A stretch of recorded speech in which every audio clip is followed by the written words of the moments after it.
नमस्कार, मैं हूं संदीप चौधरी। बात बिहार की, और बिहार में विधानसभा चुनाव में जो जंग है अब वो सीधी टक्कर में तब्दील हो गई है।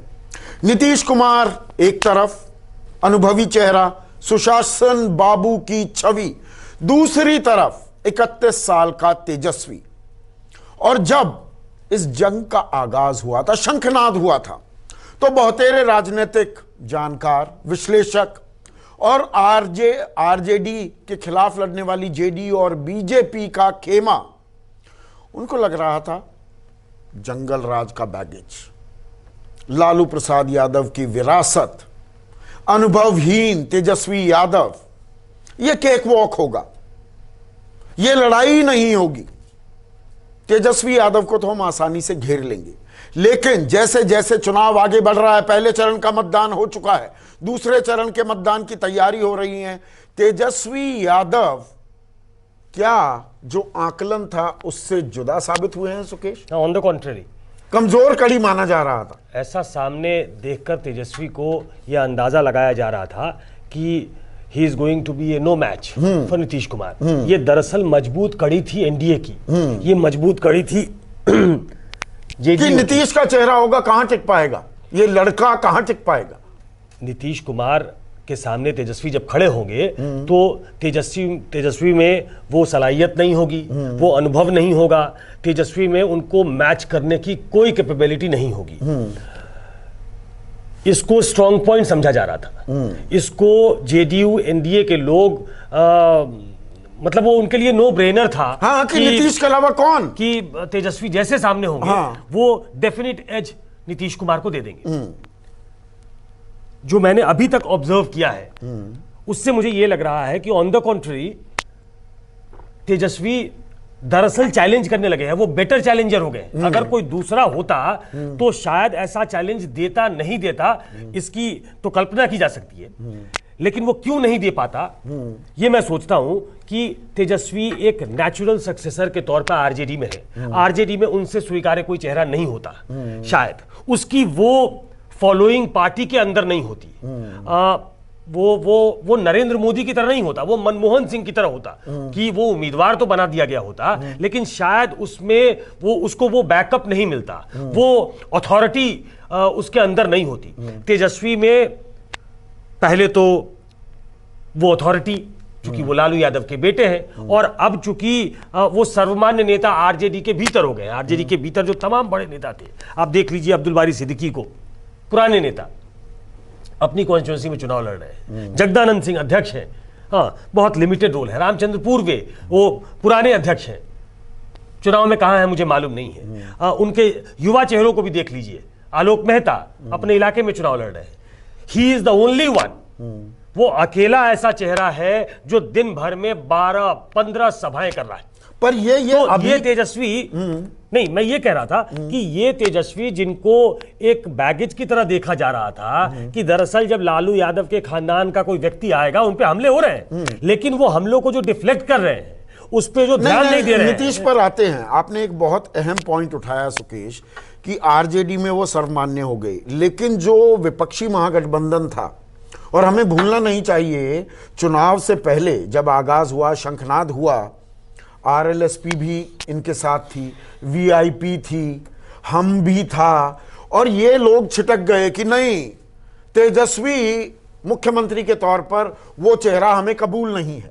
तो ऐसा लगा कि नहीं, तेजस्वी के लिए तो बहुत ही कमजोर कड़ी, जो हमने शब्द इस्तेमाल किया, वो तो एक बहुत ही डिफिकल्ट विकेट पे खेल रही है।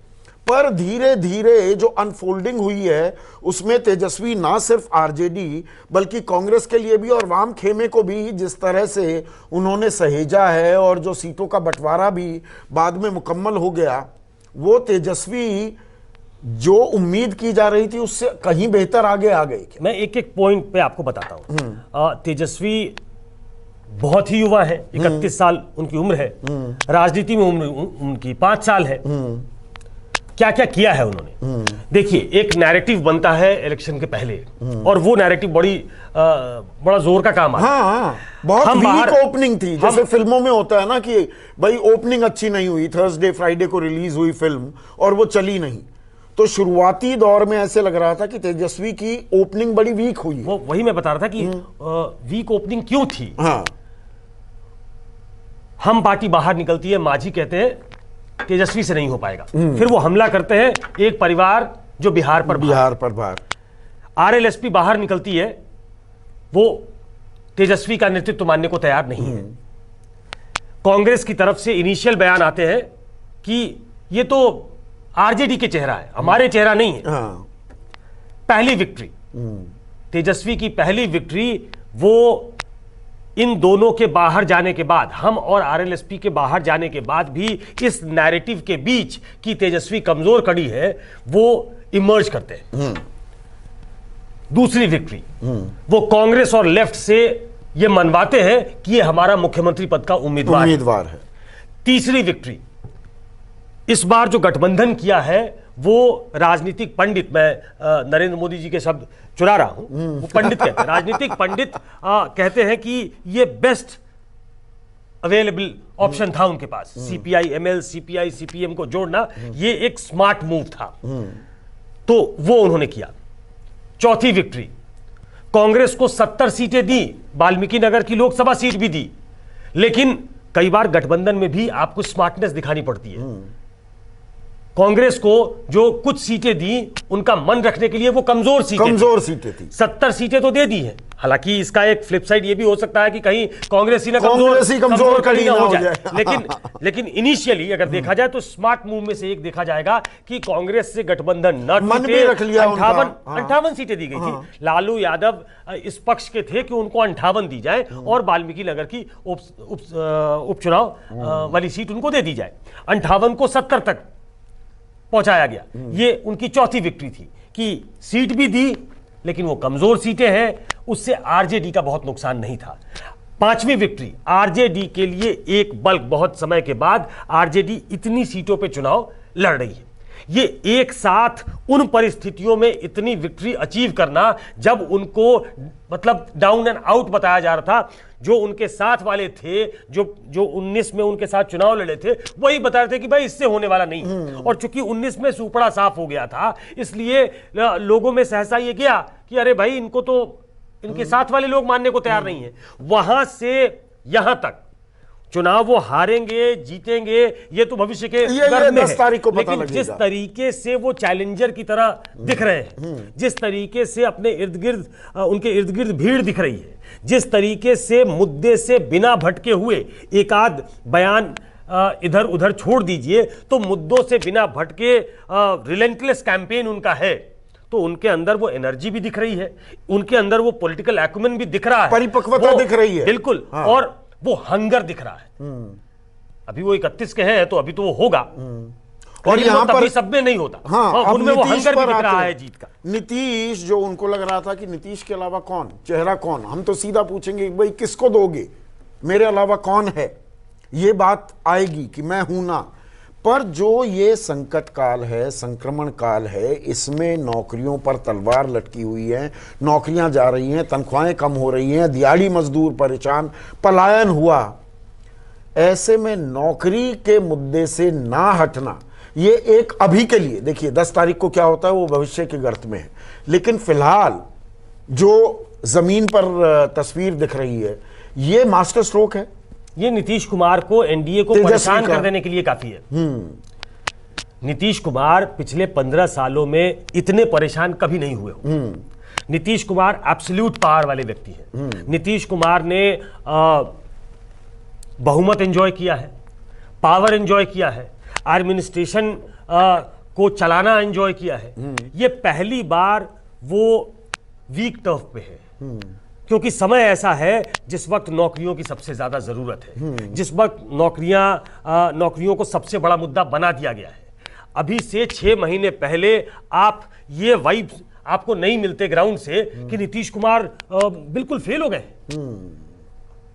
तेजस्वी ने अपनी सभाओं के जरिए नीतीश कुमार को वहां पहुंचा दिया है कि नौकरी के अलावा और कोई चर्चा हो नहीं रही है, और नौकरी के मुद्दे पे एक डिफेंडर जो है वो ये नहीं कह सकता कि हम इतनी नौकरी दे देंगे। नहीं, कमिट भी कर दिया उन्होंने। देखिए इसमें भी तो खेल हुआ, उन्होंने कमिट कर दिया भाई 1 लाख से ज्यादा नौकरियां अभी हम दे नहीं सकते, मैंने 6 लाख नौकरियां दी हैं, अब क्या पैसा हवा में आएगा या भ्रष्टाचार का पैसा देखिए, दोगे? अभी तक- बीजेपी ने ही 19 लाख रोजगार का वादा कर दिया। नीतीश कुमार यहां पर अपने आप को पहले से ही प्रीएम्प्ट कर गए क्या?